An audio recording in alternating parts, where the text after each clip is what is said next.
Thank you, sir. Thank you so much. Yes, good evening, everyone. First of all, just a quick check. I hope I'm audible to everyone. Can anyone please confirm? Yeah, you're Yes, audible. yes, yes, Yeah, you're very well audible. audible. Yeah. Okay, great. So good evening, everyone. Welcome to today's lecture on session on heat treatment processes. Just a second, I'll just share my screen.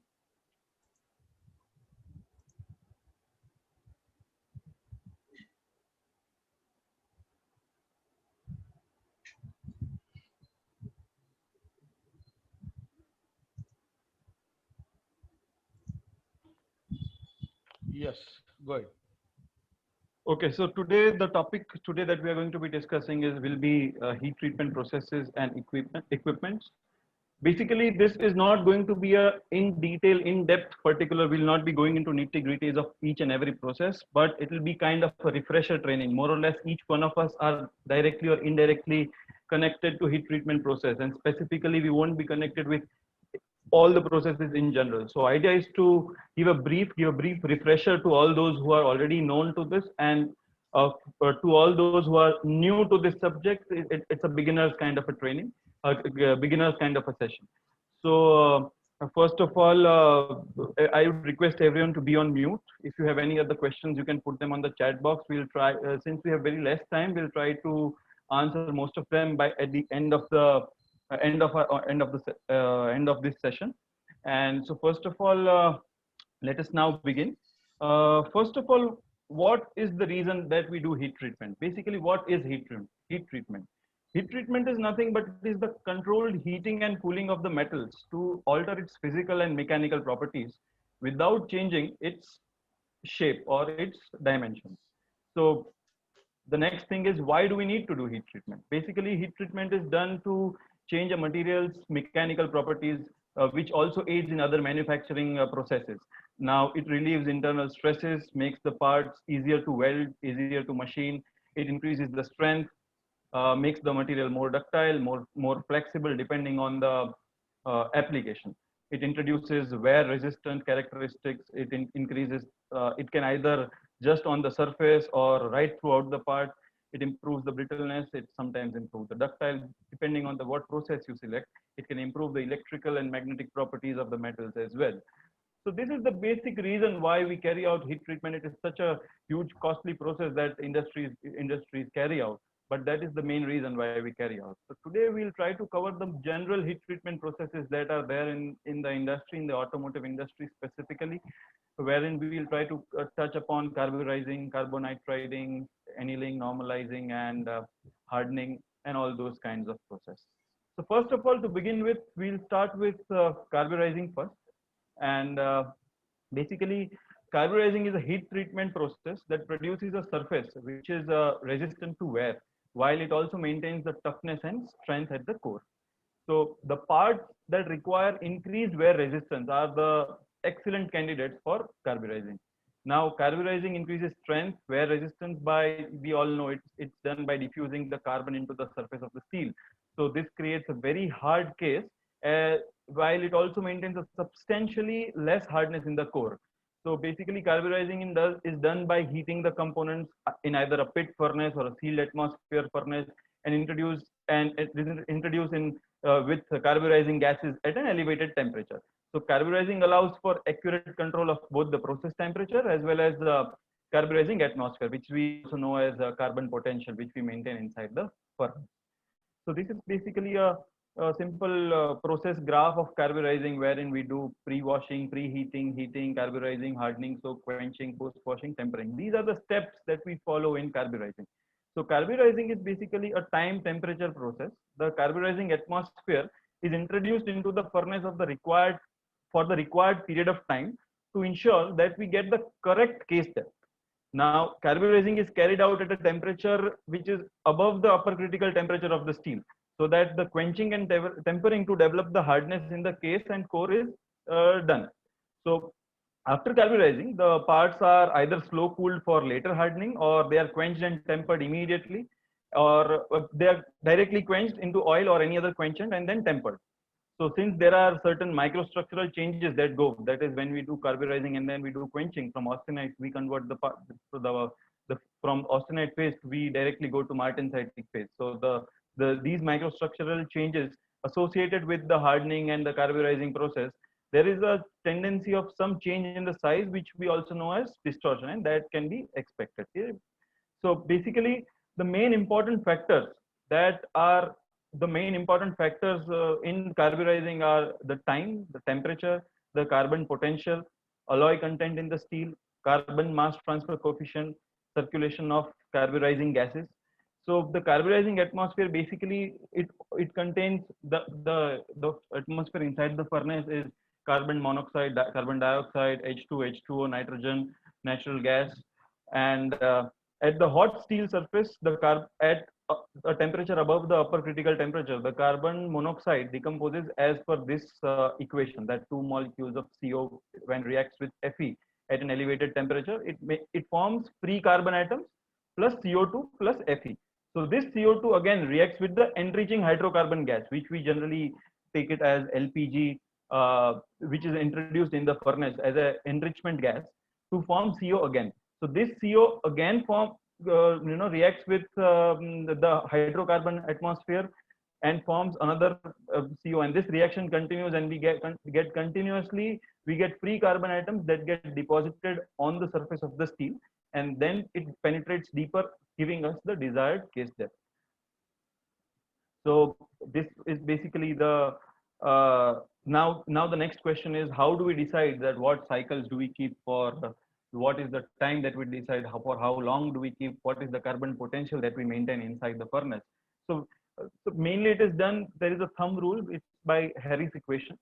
So there is a boost diffusion carburizing cycle is used, wherein generally the boost cycle is 1.2% of carbon potential, and then a diffusion cycle where we allow the carbon deposited on the surface of the part to diffuse further in the depth of the towards the core. Then at that point of time we maintain a roughly about 0.7 to 0.9% of carbon potential. Now using this Harris equation, we get that TCD is the total case depth. For example, we require a case depth for X, ECD, effective case depth, is generally 75% of total case depth. So the total case depth we can calculate using the Harris equation, which is TCD is equals to K under root of T.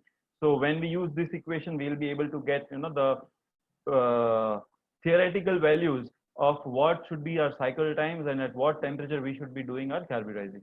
So once we achieve on the theoretical values, we need to fine tune our process and develop a cycle in a way that we are getting the mean of the specification of the required surface hardness, required effective case depth. So this is how we'll be designing this is how we complete our carburizing process. So about the equipment that we use, about the furnace, we'll cover it in the later part. This was about the theoretical process that we majorly about what cycles we use and how we decide. So about the process part, about the furnace part, we'll be covering in the later section, in the equipment section. So this ends our carburizing process. I hope I've given a rough idea of what a carburizing process is. Generally, a carburized part is like a composite which has a unique combination of properties. It has a very high surface hardness to withstand the contact stresses. It also has high wear resistance. It is for a low carbon alloying steel. It gives tough core to resist shock loading. So these are basically, it improves the fatigue life in the parts. It induces residual compressive stresses at the surface. So basically, it gives the strength to our parts for its intended use at the end, in the application point of view. So this was carburizing. Next, we will talk about carbonitriding, nitriding, and nitrocarburizing. Basically, carbonitriding is a modified version of carburizing with simultaneous addition of ammonia to the atmosphere, which acts as a source of nascent or active nitrogen along with carbon. The result is better wear resistance. Also, it permits the use of cheaper grades of steel. Now, the temperature range in which we carry out carbonitriding is about 810 to 870 degrees centigrade. So during carbonitriding, parts are actually heated in a sealed chamber well into the austenitic range, around about 850 to 900 degrees, before nitrogen and carbon are added. Because the part is heated into the austenitic range, a phase change occurs, and that the carbon and nitrogen atoms can diffuse into the part, which is very similar to carburizing. In this also, the carbon and nitrogen atoms will diffuse on the surface of the parts. Now, the nitrogen is commonly added to low carbon, low alloy steel that otherwise wouldn't harden well as intended. So the nitrogen comes in the form of ammonia. Basically, ammonia is used as a source of nitrogen, which cracks in the form of nitrogen and hydrogen. So adding nitrogen also helps as a part to maintain the hardness during use in high temperature applications. So that is the reason why we do carbonitriding. Mainly carbonitriding is subjected only limited to the parts which require shallow case depth. Uh, Generally, carburizing is preferred for the parts the parts which have requirement of higher case depth. It's about more than 0.5, 0.6, 0.1 mm, and for shallow case depth ranging from 0.2, 0.1, 0.2 to 0.5 max, we go for carbonitriding. So now we come to nitriding, which is very simple process. It produces extremely wear resistant surface. It may be done with or without previously hardened and tempered condition. It depends on the application of use. So the gas nitriding or liquid nitriding may also be used. It can be used for plain carbon steel to tool steels. Typical temperature ranges from 510 to 580 degrees Celsius. In nitrocarburizing, basically nitrocarburizing is mainly nitrogen enrichment. It is similar to carbonitriding, but in nitrocarburizing, the focus is not on the carbon, but whereas it is on nitrogen. So nitrogen is predominantly nitrogen enrichment with some carbon addition and may be done in the ferritic or austenitic condition. It is done in gaseous atmosphere or in vacuum or in fluidized bed furnace. So nitrocarburizing also entails the dissolution of carbon and nitrogen into the parts. But compared to carbonitriding, more nitrogen is used in carburizing. So austenitic nitrocarburizing means the temperature of the nitrogen enriched zone at the surface of the part would be the austenitic temperatures, and a phase change occurs in that zone, allowing the nitrogen to diffuse.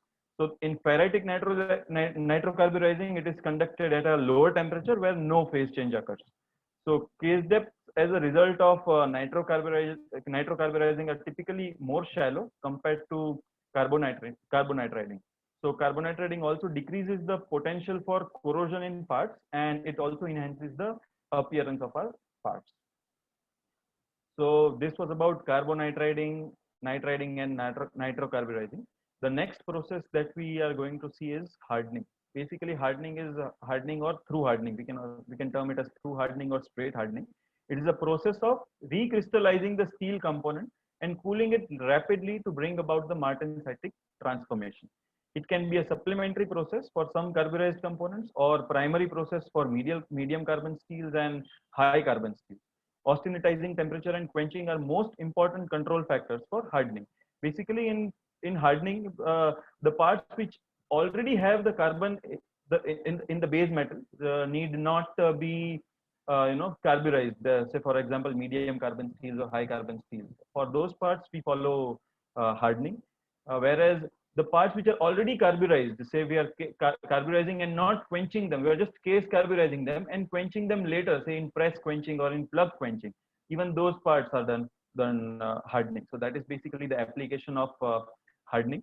And when we quench from the austenitic range to when we quench it in the quenchant, to bring it down to the martensitic phase, the quenching produces very enormous amounts of residual strains. Now the transformation to martensite is usually not complete. It will always have retained austenite. So and the martensite is very hard. It is very brittle. So generally, to overcome this, a tempering operation is usually followed after hardening to give it a good combination of strength and toughness. So this was basically about hardening. Now we'll be talking about annealing and normalizing. So annealing and normalizing are a very similar kind of heat treatment processes. In annealing, the parts are exposed to an elevated temperature for an extended time period, for a specific time period, and then they are slowly cooled. Now the three stages of annealing are heating to the desired temperature, holding or soaking at that temperature, and then cooling, usually to room temperature. Annealing is commonly used for mainly two or three purposes. That is to soften a metal or for cold working. For example, a hard metal cannot be machined properly. It will, break our inserts, will break our tools. So we need to soften the metal. So for that purpose, annealing is used. It improves the machinability in the parts. It also enhances, the electrical conductivity in the parts. It also restores ductility in our parts. So during cold working, the metal can become very hard to the extent that any more stress on the part will result in cracking. So by doing annealing beforehand, we just ensure that the cold working can take place and without any risk of any kind of cracking, as the annealing process will release all the mechanical stresses produced during previous operations of machining or grinding or forging. So during the annealing process, uh, the metal is heated to a specific temperature, typically above 900 degrees Celsius, where the recrystallization can take place. At this stage, any defects caused by deformation of the metals are repaired. So the metal is held at that temperature for a fixed period, then it is cooled down to room temperature. So the cooling process must be done very slowly to produce a refined microstructure, thus maximizing its softness. So this slow cooling that we do in annealing is basically done in the furnace itself. So generally in annealing, we heat the parts and let them be in the furnace and let them cool in the furnace itself. In normalizing, now we come talk about normalizing. So normalizing, as the term itself suggests, set the microstructure to normal, that is ferrite and pearlite, uniformly distributed with appropriate hardness for better machinability, tool life, and surface finish. Normalizing process is used to make a metal more ductile and tough after it has been subjected to thermal or mechanical hardening processes. Normalizing involves heating a material to an elevated temperature and then allowing it, to cool back to room temperature by exposing it to room temperature air after it is heated. In contrast to what was done in annealing we are cooling the parts in the furnace itself, whereas in normalizing we are exposing them in air, the room temperature. So this heating and slow cooling changes the microstructure of the metal, which in turn reduces the hardness of the part and increases the ductility. It induces ductility in the parts. So normalizing is often performed because another process is either they have intentionally, or intentionally or unintentionally decreased the ductility and increased the hardness of the parts. So normalizing is used because it causes the microstructure to reform into more ductile structures. This is important because it makes the metal more formable, more machinable. It can reduce the residual stresses in the material that could lead to unexpected failures. So basically, the main purpose of normalizing is to relieve the hot working stresses, reduce or control the distortion due to more stable structures. Normalize and temper is a modification of above primarily for reducing hardness for higher alloy or high carbon steels. So normalize and temper is again another version of normalizing. Uh, so now when we compare two processes, that is annealing and normalizing, basically both of them are very similar kind of processes. Normalizing is very similar to annealing, as both of them involves heating a metal to or above its recrystallization temperature. And then we are allowing it to cool slowly in order to create a microstructure that is very relatively stable and ductile. So the main difference between annealing and normalizing lies in that annealing allows the material to cool at a controlled rate in a furnace itself, whereas in normalizing the material is allowed to cool by allowed to get cooled by placing it in a room temperature environment and exposing it to air in that environment. So the difference means normalizing has a faster cooler rate compared to annealing. So the faster cooler rate can cause a material to have a slightly less ductility and slightly higher hardness value than if the material had been annealed. So normalizing is also generally less expensive than annealing, as it does not involve any kind of additional furnace treatment or additional slow cooling within the furnace. So these graphs over here shows the difference in the mechanical properties that we get in the parts when subjected to annealing as well as in normalizing. So the main purpose that why we are doing annealing or normalizing is basically to relieve the internal stresses. The internal stresses can build up in the metal as a result of processing. Stresses may be caused by the previous processing operations, as I already told you, like welding or cold working, like pressing, stamping, casting, or forging or machining. So if these internal stresses are there in the material, if they are allowed to remain in the metal, the part may eventually distort or it may crack or fail. So the annealing helps to relieve the internal stresses and reduce the chances for distortion and cracking. So the second purpose why we do is to increase the softness, machinability, and formability in the parts. So a softer and more ductile material is easier to machine or easier to roll in the machine shop as compared, and in annealing the part will for the forming operations as well. When we are the annealed part will respond better to the forming operations like stamping or forming operations like pressing. So the reason why we do annealing is also for refinement of the grain structures. After some types of metal working, particularly cold working, when we do hard cold working on the parts, the crystal structures are elongated. Now annealing can change the shape of the grains back to the desired form due to repeated cold working on the parts. They are subjected to elongation. So by annealing, we are able to get set the grain structures, refine the grain structure, and get them to a desired form. Now the next process that we'll be talking about is very important process. That is, I just missed a point. In annealing, while in annealing these days, substitute to annealing and normalizing, we have an isothermal annealing, which is generally a shortcut and immediate, a middle process between. It has all the benefits of annealing as well as the cost benefit of normalizing, in which transformation takes place at a constant temperature. It is basically done to save the furnace time, and it avoids the banded structure that we can get from only annealing. So generally in low carbon carburizing steel, these days isothermal annealing is also carried out. Now we come to quenching, which is one of the most, we don't call it as a specific heat treatment process, individual heat treatment process, but this is a secondary process which is a part of any primary heat treatment process like carburizing or case hardening. Basically, quenching is done to produce the desired mechanical properties and hardness in a component. It is generally achieved by cooling at a sufficiently fast rate, very fast cooling rate, to avoid the formation of soft constituents in the steel. That is, we avoid formation of perlite and bainite, and then produce hard martensitic structures. So on the screen, you can see this is a typical, TTT diagram of steel, which is quenched from austenitizing temperature to martensitic range.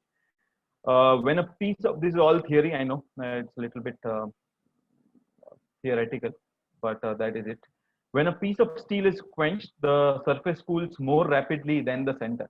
So this will result in the surface of the component cooling at a critical cooling rate and hence be fully hardened. Whereas at the same time, the center of the part, the core of the parts cools more slowly compared to the case. So it forms soft perlite or bainitic structures. This variation in cooling rate across the component sections, that is, there is a thick section which is being quenched. The temperature at the surface is different, and the temperature at the core is different.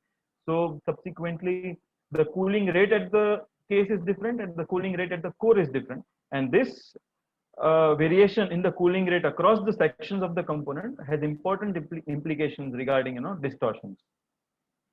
So when we talk about the quenching, how it is carried out, it is carried out using the quenchants. When the parts are taken to austenitizing temperature and then they are quenched in a medium which is known as quenchants. In metallurgy, the main definition of the basic definition of the quenching is the controlled extraction of heat from the parts. So the most important word in this definition is the controlled extraction. The quenchant in any medium that can extract heat from the part. The quenchant is basically a medium which can extract the heat from the part. The quenchant can be a liquid, solid, or it can even be a gas. So the different types of quenchants that we use are oil with a variety of additives, water, polymer solutions, water with salts or caustic additives. The most common gaseous quenchants that are inert gases, which include helium, argon, nitrogen. These quenchants are used after austenitizing them in a vacuum and quenching them at very high pressure using these inert gases. So this is about the quenchants. The rate of cooling is controlled by quenching medium and the thickness of the part. The more vigorous the agitation, basically the agitation plays a very important role in quenching. The more vigorous the agitation, the higher the rate of cooling. So this slide basically shows the quench severity of different quenchants, and the severity of a quench basically it refers to how quickly heat can be drawn out of the part, extracted from the part. Different quenching media have different degrees of severity. So now we'll be talking about, next we are going to talk about oil quenching. Uh, we are Why we are going deeper in quenching is because quenching is a process which is associated with most of the heat treatment processes, which could be carburizing or case hardening or through hardening. So basically, when we talk of oil quenching, when a hot component comes directly in contact with the liquid quenchant, the the quenching, which is oil over here, the quenching process mainly passes through three stages of quenching. The quenching takes place in three stages, as you can see on the stage on the screen. The first stage is vapor or the vapor blanket stage, which we also known which is also known as vapor stage. The second is the vapor transport or the boiling stage, and the third one is liquid cooling stage or convection stage. The name for liquid cooling stage is convection stage. Now let us understand one by one what happens in all these stages. In the vapor stage, the first stage of quenching is vapor stage, which starts when the hot surface of the heated component, which is about above 800 degrees, first comes in contact with the liquid quenchant. Since because of a very high temperature of the parts, which is above 800 degrees, the adjacent quenchant, the oil which is touching in contact with the parts, starts vaporizing. So the component becomes surrounded with a blanket of vapor. So in this stage, heat transfer is very slow because of the formation of the blanket. The heat transfer is very slow, and it generally occurs by radiation through the vapor blanket. This blanket is very stable, and its removal can only be done when we are using an external source, like extensive agitation is required, or enhanced agitation or speed improving additives are added in the quenchant or the oil. Only then we can break this vapor blanket. So this stage is responsible for many of the surface soft spots. So if we are not able to uh, break the vapor on time, we may get soft spots on the parts after quenching. So high pressure sprays and strong agitation mechanisms are used to eliminate this for breaking of this vapor blanket. So if they're allowed to persist for a long time, we can get undesirable micro constituents in the parts.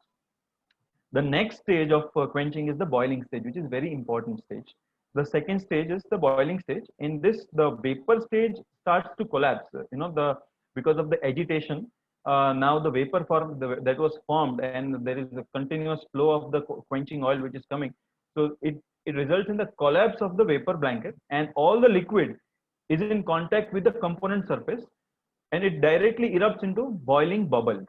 So this is the fastest stage of quenching because the high heat extraction takes place over here, and this extraction is very high due to the carrying away heat from the hot surface and transferring it further into the liquid quenchants because of the continuous flow, and already the vapor blanket is broken. So the continuously the new quenching oil is replacing the already the hot oil which has already come in the contact with the part. So in this way, this at this stage we maintain we can we get the maximum cooling rate in the parts. So uh, the boiling stage basically stops when the temperature of the component surface reaches a temperature below the boiling point. So till the time we are able to get to the boiling point of our quenchant, till that time we are in the boiling stage. The third stage is the liquid cooling stage, which is also known as convection stage, because the convection is the medium of heat transfer. So this occurs when the component has reached a temperature below the point of the boiling point of the quenching medium. So in this stage, the heat is removed by convection. That is, and it is controlled by the quenchant specific heat and the thermal conductivity. These are the two very important properties of the quenching medium: the specific heat of and the thermal conductivity, and the temperature difference between the component's temperature and that of the quenchant. So basically the temperature difference between the two plays a vital role in bringing down the temperature of the parts. So the convection stage is basically the slowest of all the three stages, and it is this stage where most of the distortion takes place. So basically this was about the three stages of quenching. This brings us to the end of our oil quenching. Now we'll be talking about high pressure gas quenching. In gas quenching, parts are sealed in a vacuum chamber before being blasted with gases. The rate of cooling of a part can be precisely controlled by adjusting the pressure and the speed at which the gas is delivered. So when quenching in gases, steel components are transferred to an isolated chamber. In the vacuum furnace, they're isolated in a quenching isolated chamber, which is pressurized with the inert gas, which could be either helium, argon, or nitrogen, and which is circulated at very high pressure with the help of turbines. Now this gas is further cooled using the heat exchanger. So the heat exchange will also aid in cooling down the gas, which will ultimately extract the heat from the parts. So the main control parameters that we need to take care in the gas quenching are basically hardening temperature, that is a temperature of steel component, quenching speed, and the gas temperature. Maximum quenching rate is achieved that can be achieved with nitrogen at 20 bar pressure is approximately around 45 degrees Celsius per second. Additionally, due to the fact that the quenching occurs in vacuum chambers, parts that come out of gas quenching are significantly cleaner compared to the other quenching media, because in other quenching medium we use salts, we use oil, so the part could be oily, whereas in gas quenching there is no direct solution that comes in contact, so the parts are more cleaner, and we can get a benefit of eliminating the post processing that is generally required in the oil conventional quenching. So this was about the gas quenching. This is basically the summary of the heat treatment cycles and the quenching, the cooling rates. A typical TTT diagram of the steel. Where a summary, it is a summarized version of all the how and what all transformation of phases and steel takes place with the different heat treatment methods. And now we will talk about the most important phenomena that is prevailing in, which is a very important factor which cannot be neglected, that is distortion. So distortion is basically the uneven changes in the dimensions. Distortion is a very complex phenomena, and it is difficult to exactly know the exact amount of deformation that will take place after heat treatment. It is basically a result of combination of multiple factors, combination of multiple factors which results in distortion, and it is caused mainly by three types of stresses that are developed in the part during the previous operations. The factors that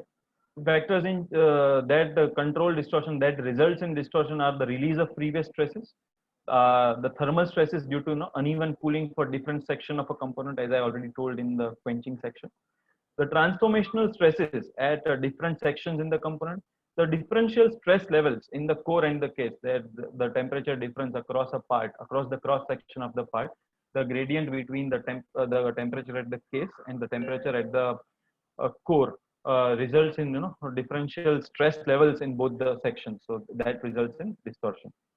So now we'll talk about the previous stresses, how they aid in distortion. So previous cold and hot working processes like forming or stamping or machining generates internal stresses. So the previous heat treatment like forging develops stress in the components. It is very important to relieve these stresses by proper annealing or normalizing. So improper normalizing may also lead to retention of these stresses. When the parts are reheated in the heat treatment operation, this itself can give a change in the dimensions. So in this figure you can see, which is given here, you can see there is a non-uniform grain flow, and the bending structure is there in the parts, which is a major cause of distortion which will cause distortion in the next processes of heat treatment when it will be carried out. The second important contributing factor are the thermal stresses. Quenching involves rapid cooling of the parts in the quenchant medium. This also means there is a huge difference in the temperature of the part and the quenching medium, which will ultimately result in the thermal shock to the parts. On top of this, the different section of the component cool at different cooling rates and time. So this leads to uneven distribution of the stress, and therefore it creates distortion. The other contributing factor to distortion is the transformational stresses. So if a case carburized or a case hardened part, in a case hardened or a case carburized part, the core has low carbon martensite because the carbon deposition has not taken place more at the core. It is generally at the case. So the volume change is 1% maximum at the core, whereas in the at the case, since there is additional carbon deposition, though the surface develops very high carbon martensite, which gives volume change of approximately 4%. The transformation at the core takes place about 452 to 200 degrees Celsius, whereas in the transformation at the surface or case takes place below 150 degrees Celsius. So when the case starts transforming, the core is already transformed. So this leads to building of the uneven stresses within the section of the part. So the combination of all the above stresses results in distortion. So changes in dimension due to transformation in the form of growth is very normal. As long as the changes are predictable and consistent, they can be corrected in previous machining, or they can already, or they can be given an offset in the machining. So I guess this was a basic about distortion and what are the main contributing factors about distortion. uh, it is very important that we control distortion. So there are certain practices that, though it is practically 100% control of distortion is practically impossible, but control of distortion in parts is very important and critical part of processing, as it directly affects the final performance and function of our parts. It is very necessary that we control all the process parameters throughout the cycle time, so that there is minimal part to part variation. We will get repeatability in our parts, and that way we can set an offset which will overcome the distortion. There are certain points that needs to be kept in mind while selecting, while during production, to control the distortion in the parts. Say for example, at the steel selection stage, the fine grain size will give lower distortion. That is, the finer the grain size, the less will be the distortion. At the pre-machining stage, proper normalizing or stress relieving is a must. As I've already explained, if the parts are not properly normalized or annealed after forging, we will see non-uniform grain flow. We can see bending structures in the microstructure of part, which will again lead to further distortion. So proper normalizing and annealing is very important. At the heat treatment stage, the preheating of the parts, the control of the final microstructure, the choice of current quenchants, the correct quenching mediums, correct agitation, the control of the agitation and the agitation mechanism, the correct agitation speeds will also minimize the distortion levels. So basically, these are the main uh, points which needs to be kept in mind. Tempering is also very important. After hardening, we need to do tempering so that it will reduce the stress level within the parts, and it will give very stable dimensions, and it will give the repeatability in the parts. Another very important method for controlling the distortion, where dimensions are very critical, we can use press or plug quenching, wherein just we are heating the parts. Before quenching, we are putting a plug, we are plugging them, or quenching them under controlled atmosphere, like in a quenching in a press, or placing a plug in the bore of the gears, so that we do not allow, we are forcing the parts to stay in that dimensions, wherever that dimensions are very critical. In that way, we are able to control we can get the dimensional control as well. So basically, this is the way we can have a control to a certain extent uh, in our parts, and limit the distortion from going out of range and going out of control. So this brings us to the next process, that is tempering. Basically, uh, tempering is the secondary hardening process. It means that all the parts that are hardened or case hardened are tempered to achieve a fine type tempered martensitic structure. So which is our desired end product. So tempering process basically involves heating of the parts below the eutectoid temperature, holding the parts or soaking the parts in a way that the parts in for a sufficient amount of time, that the temperature is given to allow release of all the internal stresses and which are produced during the quenching stage. So the microstructural changes which take place during tempering are very complex. uh, Precise control of time and temperature during the tempering process is very important to achieve the desired balance of physical properties. Like say low tempering temperatures may all may only relieve the internal stresses. It might not drop the hardness to a desired level. Whereas, a very high temperature tempering might drop the hardness, the surface hardness in the parts from what is the requirement, the end product parameter, end specification of the parts. So it is very important that we control the time as well as the temperature in tempering. So, say for example, for tool steels, we get the as quenched hardness where we get 65 HRC, and after tempering, we bring it down to 45 to 55. So, depending upon what is the final requirement of your hardness, you need to maintain the time and the temperature of the tempering process. So this, by this, I know we are running a little short of time and we are running a little fast. This brings us to the main basic. This ends our processes, heat treatment processes.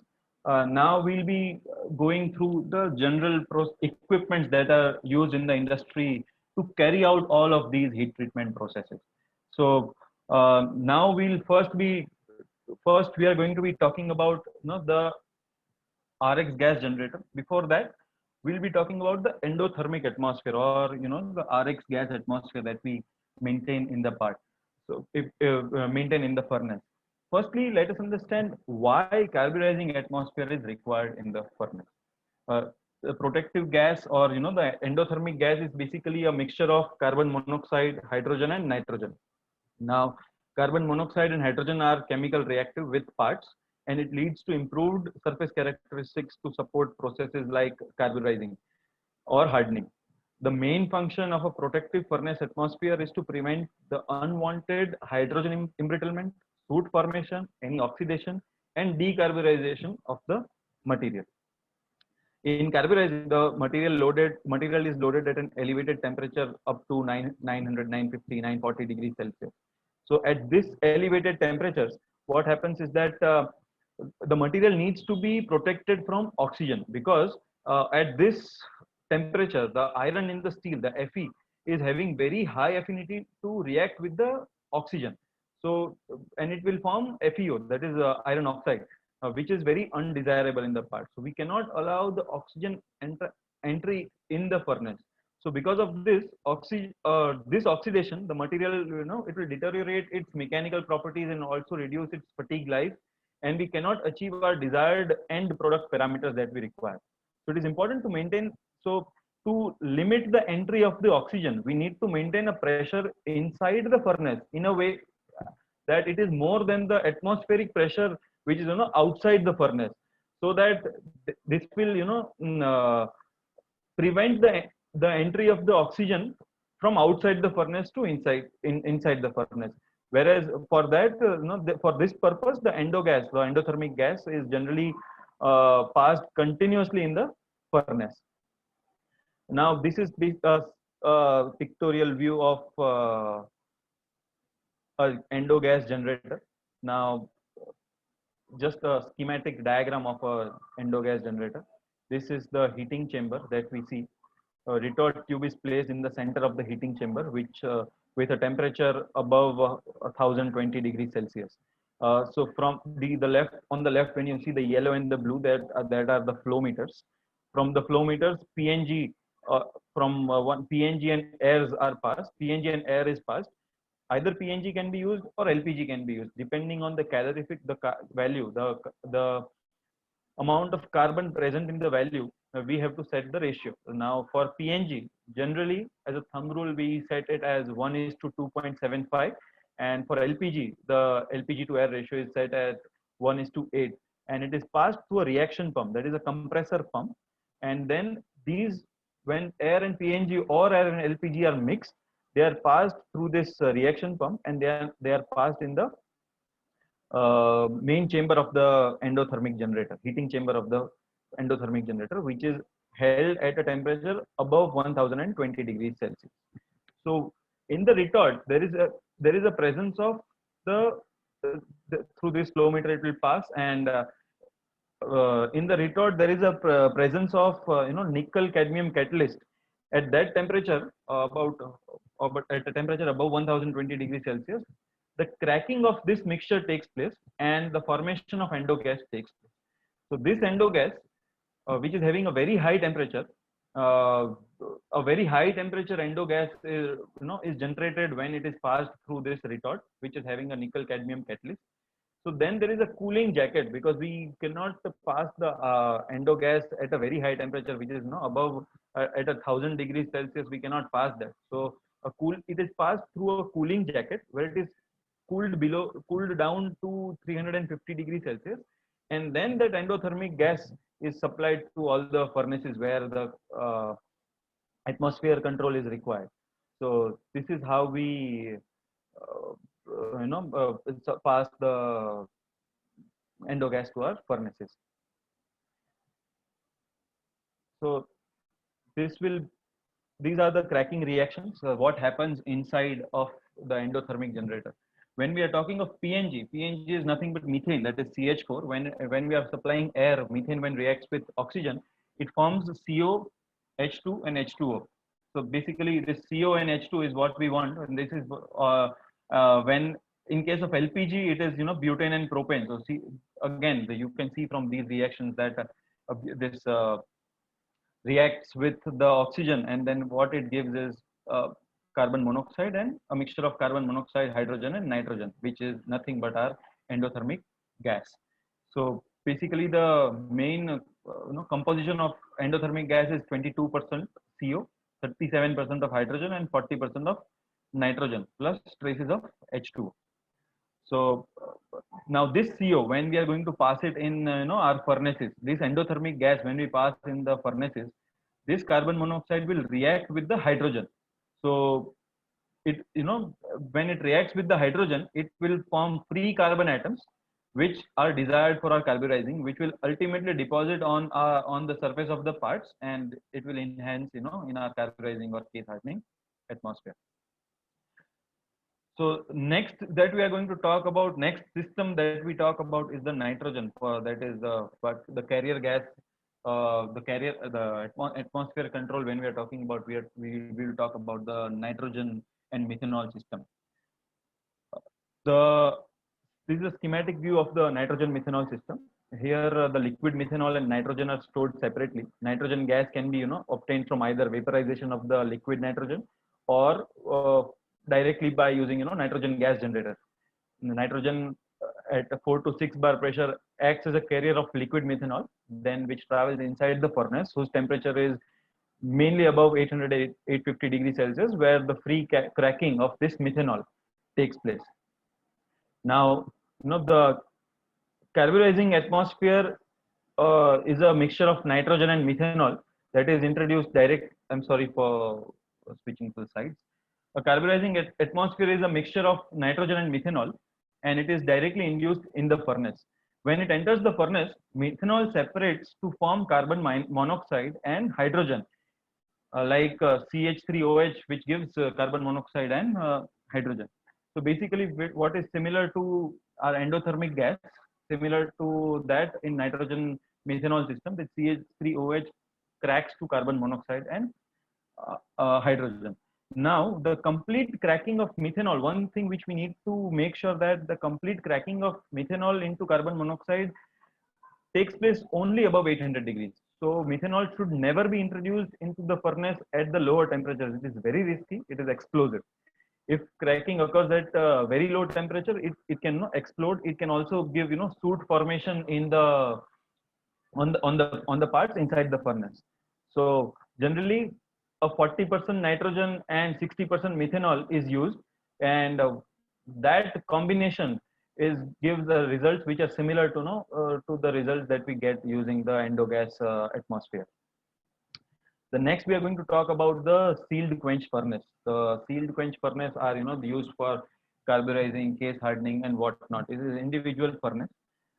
First of all, what we do is the soft parts, on the Caesar lifter or the stand, we prepare the charge on the soft part.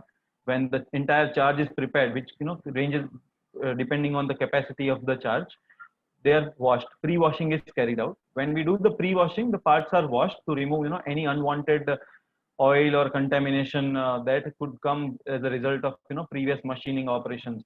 So after pre-washing, the parts are preheated in the preheating or a tempering furnace, where the parts are heated at a temperature of about 450 degrees Celsius. Why we are doing preheating is because we don't want the temperature inside the furnace, the main sealed quench furnace, to drop after the parts are loaded in the furnace. So once the preheating is done, we are going to take out the charge from preheating and we are going to load the part in a main furnace, which is the carburizing sealed quench furnace. So when at this furnace is maintained at austenitic temperatures above 850 degrees Celsius, around 900 925, depending upon the cycle that we give. So in that, these could be electric fired, it could be gas fired. We can use either PNG or LPG for heating of uh, as a fuel for the burners. So when these parts are heated in the presence of the endothermic gas or in the nitrogen methanol system, and the LPG is used as additional carbon enrichment. So once the carbon enrichment is carried out, it is allowed there to for a specific soaking time and a specific amount for carburizing as well as diffusion. As the required case depths are achieved, the penetration is achieved for a required amount of time. Then we are going to take it back to quenching, where the internal door between the two zones open and the parts are directly quenched in the oil tank. So when the from the austenite, we are converting at this stage. We are converting the parts to martensite. So we get a very hard surface that about 60 64 HRs is in case of automotive low carbon steels. After quenching, since there will be it is quenched in oil, we take it for post washing, where we because it was done in oil, we need to remove all the oil from the parts. So we again do post washing of the parts. After post washing, we will take it to tempering, where we are relieving the internal stresses in the parts. As we already discussed, that quenching will generate a lot many uh, stresses, thermal stresses, because of the temperature difference. After that, the parts are carried out and taken on the Caesar lifter or the stand, and they are dispatched for the further processes. So this is basic construction of our SQF, a sealed quench furnace. Next, we are going to talk about, I know we are running short of time because in the beginning we have, I guess, utilized a lot of time of our session. Now we'll have to cut short on the safety part, which we were to cover, but we'll quickly sum up with the CGC furnace, which is a continuous gas carburizing furnace. This is basically the construction of the CGC furnace. In the automotive industry, continuous pusher type furnaces are leaders for mass production of the parts. Uh, Generally, the name this furnace has different zones, starting from washing, heating, carburizing, diffusion, quenching zone, post washing, tempering. Everything takes place in the interval of given cycle time. So the furnace protective atmosphere are controlled by endogas, the continuous flow of endogas, and the carbon potential is controlled by oxygen probe and oxyprobe and the enrichment gas flow.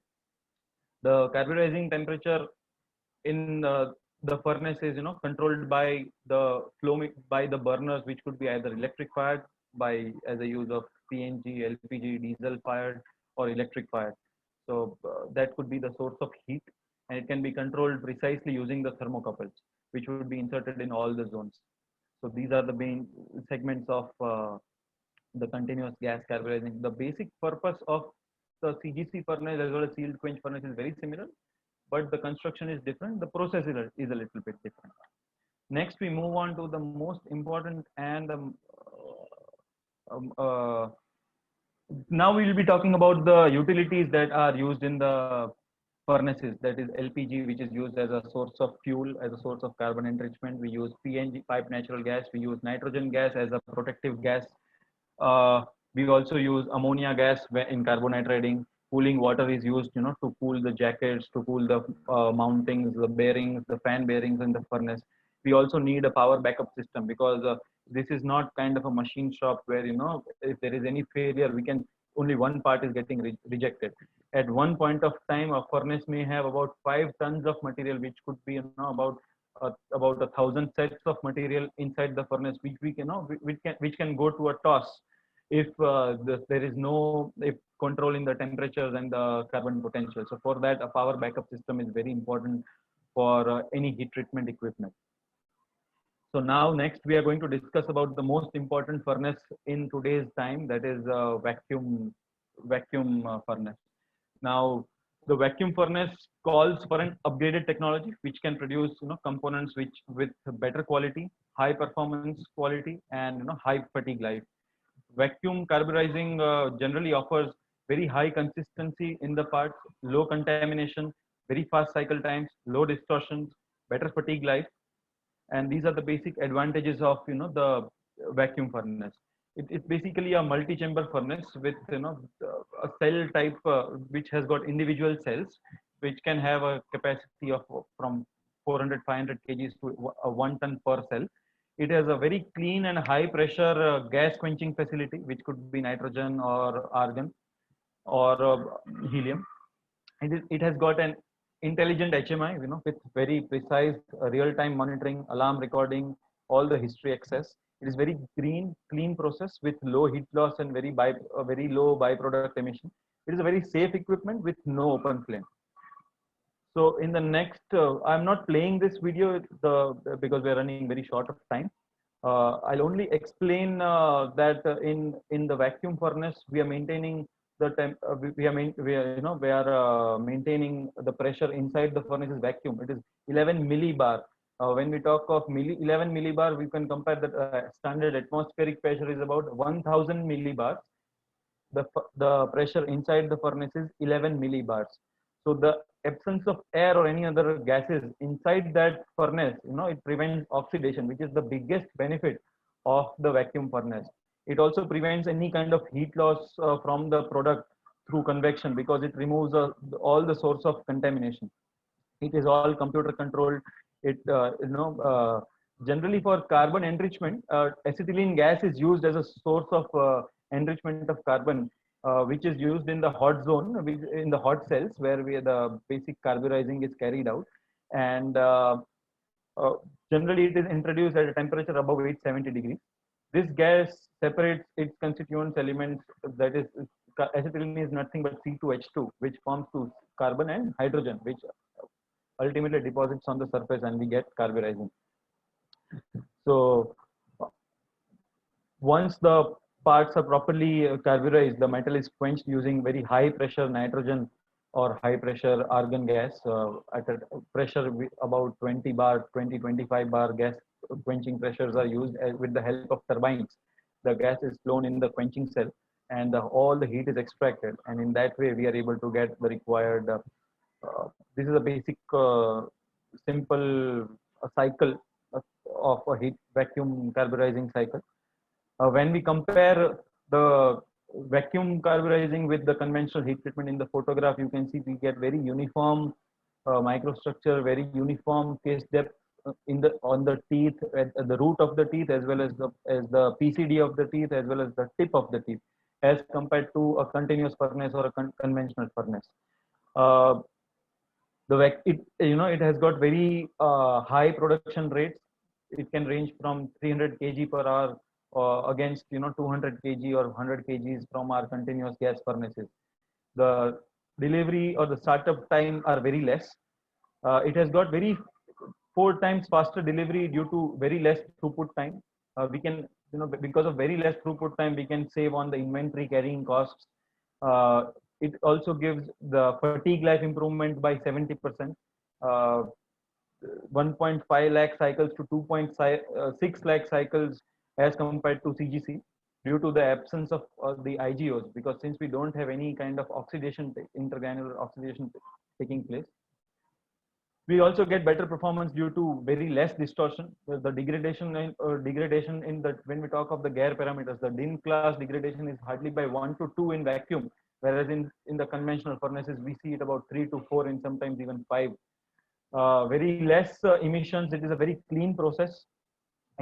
Very low carbon emissions, no heat loss due to absence of any open flames or atmosphere.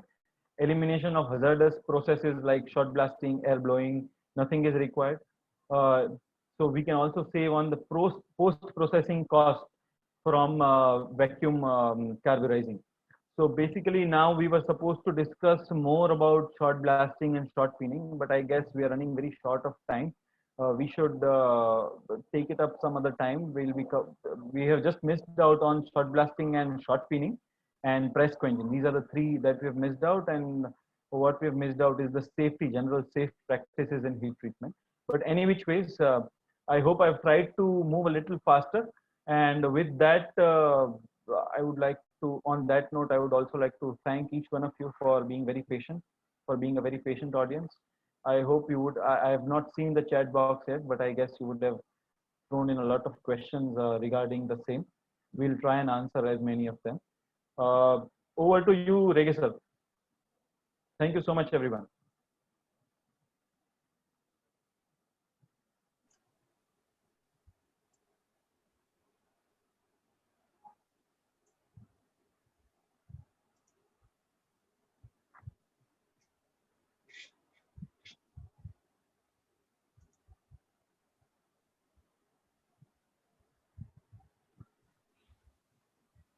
Someone Yeah, has thank asked. you very much, Dhawal. It was very nice presentation, very detailed. It was really very well up to the mark. Actually, I would say it's beyond our expectations. So expectations surpass. It's a very nice presentation. In fact, our ASM International, our chairman, ex-chairman Sri Ravi Ravindran has also commented that's very lucid presentation. And yeah, he said that I'll just read it out to you.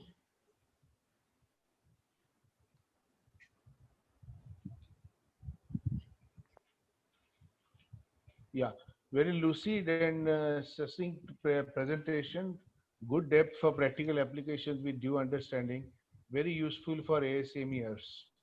Thank you, Dhawal. That's what he has commented.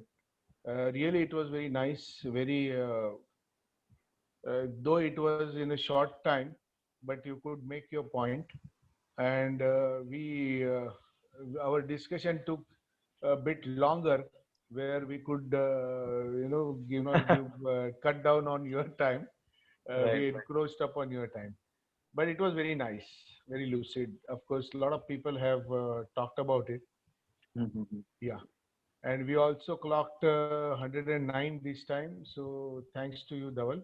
A lot of participants, and this ASM, this technical lectures, Saturday lectures are getting very useful, and people are enjoying it. So Right. thank you very much. There are a few questions. So you can take it. Is annealing process recommended in bronze, that is specifically aluminum silicon bronze, as like in steels? That's the question which Mr. Hepin Gami has asked. Yeah. Regarding this non-ferrous heat treatment, I would not be the right person to be able to, but I can Yeah. definitely get back on that. Yeah. So you can get back to him, and yeah. There's another question by Mr. Somnath Darade. In case of nitrocarburizing, how much is case depth range for transmission gears? And what are the specific difference between carbonitriding and nitrocarburizing from quality point of view? So that is one point he has made. In basically in carbonitriding and nitrocarburizing, the nitrocarburizing we generally for all the transmission gears and shafts, the we don't go for we generally go for carbonitriding or carburizing because the case depth requirement ranges from 0.3 0.4 to above 1 mm, whereas in nitrocarburizing the case depth requirement is a little bit shallower as compared to carbonitriding. So in that point of view, nitrocarburizing is less preferred for the transmission gears as compared to carbonitriding. Yeah. So that is another question. There is another question from SM415F. I don't know who is this. So always try and identify yourself, sir. If you're not able to identify, we'll not be able to take your questions because we don't know whom we are talking to. So what is the difference between spheroidized annealing and full annealing? That's the question which he has asked. Uh, well, uh, Annealing itself will take another big chunk of time. So think we should park this question for now. The main purpose of explaining annealing was to give a just a overview of annealing and the process. So can we just park and go ahead with the next question? Yeah. Cold forging is widely used practice, and no isothermal annealing as steel bar is control cool. How much Okay. bandwidth of ferrite and pearlite is accepted in gear manufacturing industry for gears, vacuum carburized and gas quenching? How much within how much time tempering process to be done? Generally, less than 2 hours, less than 2 to 3 hours, we need to do tempering after gas quenching. Yeah, so he says that cold forging is widely used. That's true, Somnath. Yeah. And For no the- isothermal annealing as steel bar is control cool. Yeah, control cooling, if it is properly done, you don't require isothermal annealing. But a lot of people they talk about control cooling, but they don't do in the real terms, and that's why there is a problem. So, how much bandwidth of ferrite and pearlite is acceptable in gear manufacturing industry for gears? So, generally, the bandwidth is maybe 15 to 20 micron, more not more than that maybe. And within how much time tempering process to be done? So actually, all the tempering processes have to be immediate. So you don't have to after quenching within 1 hour you should be able to do that. Almost immediate is better, but 1 hour is okay. Like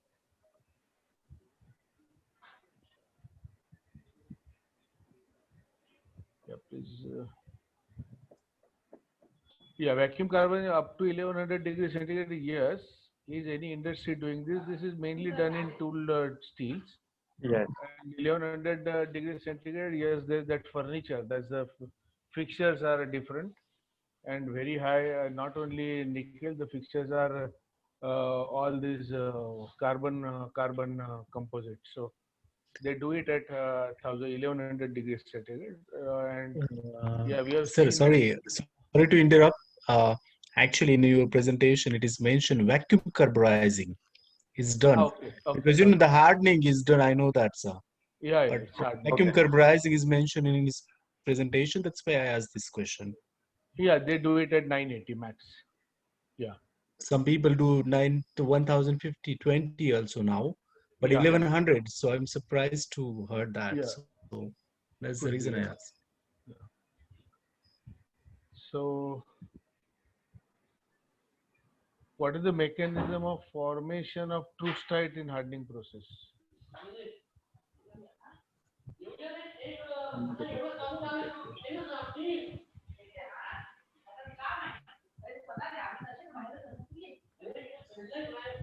Hello. So there is a question that in continuous carburizing process, why ammonia gas is used only for specific material. I'll take that question. In continuous, it's not only for specific material. Ammonia is generally used for the application point of view. Wherever carbonatrating is carried out, ammonia is used for the parts which require shallow case depth up, up 0.5, 0.6. For that purpose, ammonia is used. And where the very good surface hardness is required at depending on that application, generally ammonia is used in the process. Sir, one more thing. This is Venkatesh, sir. Good evening. And sir, what is the mechanism of formation of that trustite in the hardening process? Can you please elaborate your question? Sir, what is the mechanism of the formation of trustite? Trustite is basically, sir, benite. Right. Sir, what is the mechanism of formation of trustite in the hardening process? Basically, it is all dependent upon the cooling rate, the rate at which you are going to quench, or the rate at which you are going to cool. If you're not in the TTT diagram, if you're not. Mr. Venkatesh, you want to form benite? No, That's the no, sir. requirement? Actually, no, sir. Actually, what? Yeah, go ahead. Sir, actually, what happens, sir? In the quenching process, no, if the quenching media, we have one issue in that quenching media, so that the true state will be formed in the surface of the material.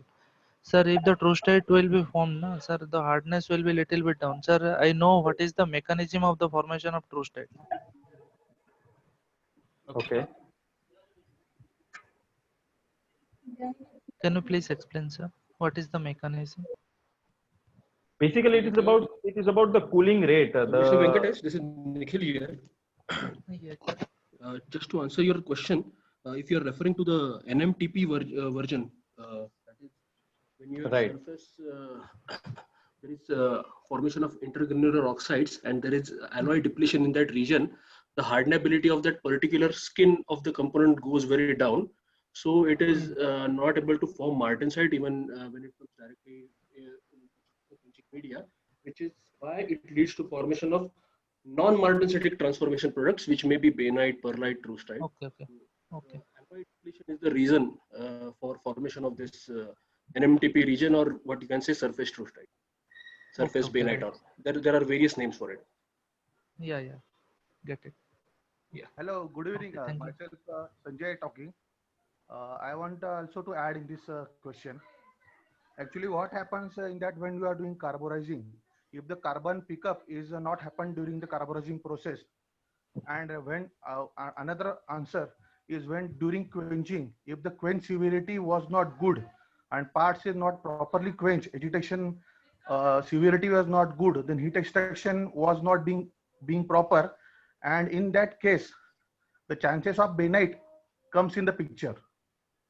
So as a standard practice, up to 100 to 200 of micron bainite should not be there in the case actually.